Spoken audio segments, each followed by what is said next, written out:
Hej og velkommen til Bilal og Sahars fremlæggelse. I dag der skal vi tale om det første korstog i 1096. Men vi kommer til at gøre det på en lidt kedelig måde i dag.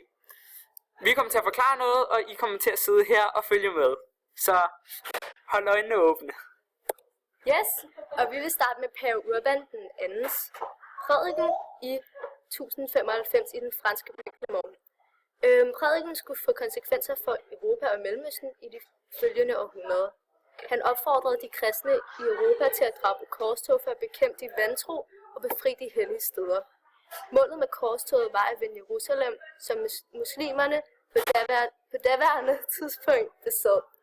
Paven Urban den anden lovede at efterladte ejendomme ville blive beskyttet af kirken, samtidig med at de ikke skulle betale skat i mellemtiden. Og her på billedet, der ser vi så Pave Urban den anden står over for folkemængden, og de råber højt i kor. Døle vold, tror vi nok. Som betyder Gud vil det. Ja, fantastisk smuk syn her af Pave Urban den anden, a.k.a. Obama.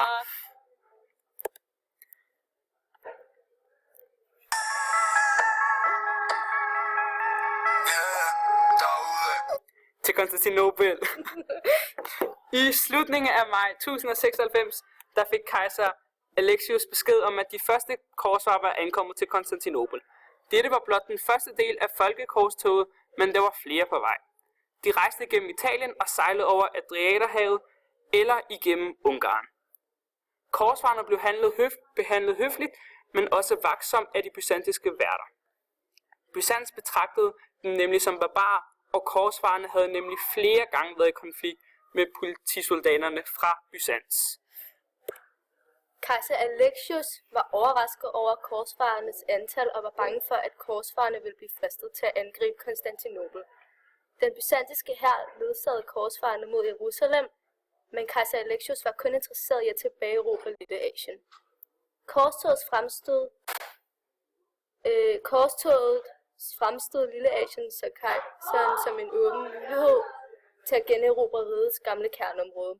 Derfor krævede kejseren, at de områder, der fra begyndelsen var byzantinske, skulle forblive byzantinske. Og før Urban den andens prædike i 1096, så var jøderne, som boede i Tyskland, ikke forfulgt. Men lige efter, der fik tyskerne holdningen, at de ikke behøvede at komme til Jerusalem, da der var nok vantro der, og generelt i Vesten.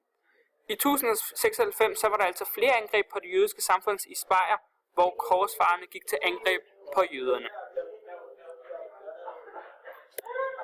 Folkekorstoget var ikke stærkt nok og havde ikke nok styrke bag sig. Derfor opstod ridderkorstoget.